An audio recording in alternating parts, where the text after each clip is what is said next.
This writing system currently has 2 versions, but I'm convinced it needs a third. Let's go ahead and fix that.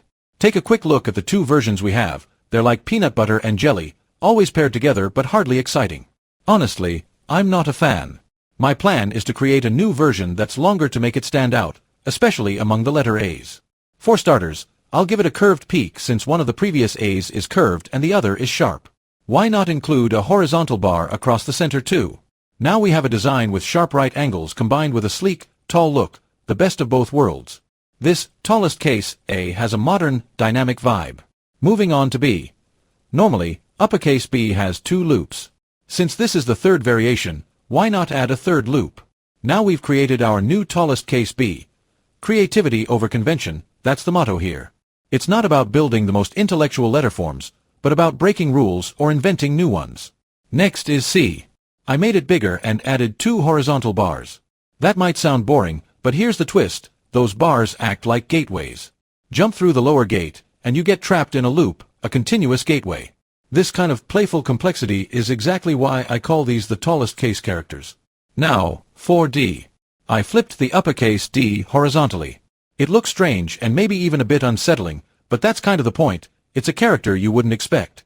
For E, the previous versions radically changed it from the original. They're almost like distant relatives now. I want to make E longer again and bring back the curve they removed. This new E feels more thrilling, almost like a roller coaster ride. Because isn't a writing system supposed to be fun? F is about energy, power, humor, thrash. Let's go with thrash. I added another limb and curved them to make it look like a character thrashing around wildly. Sort of a big, lively F breaking loose. When we get to G, things get psychedelic. The original designer must have been in a very creative mood. I added lots of curves around it, but my favorite detail is that G somewhat resembles a J sound. So, inside this wild G, if you look closely, you'll actually spot a lowercase j hiding there. Now you can write a new letter G variant that sounds like J. Sometimes brilliance is just a little bit spooky.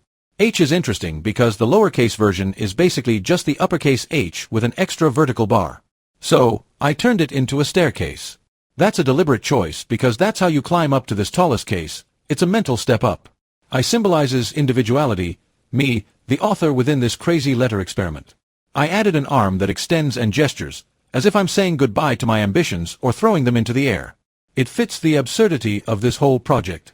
Uppercase J was essentially stripped of its famous, which I think was a crime. I gave it back, and then added 2 more for good measure, 3 dots total. Because if 1 is good, 3 is better, right? K is the disaster letter. It looks like it was thrown into toxic waste, warped and mutated. It's chaotic, a carnival of odd limbs and shapes. Honestly, it's the perfect representation of chaos. L, in contrast, is lazy. The original simply added a bar to the existing letter. I follow in their footsteps by adding yet another bar, yes, another level of laziness and simplicity. You might be frustrated by this repetition, but I believe in learning from past designs. For M, I imagine a cat purring softly. I gave it pointy feline ears and a wholesome vibe. Honestly, the cat face isn't part of the letter, but I picture anyone writing it smiling and making a cat sound. It's adorably charming. N was tricky, and my first attempts failed. But then I had a brilliant idea. N looks like something growing, an organism expanding.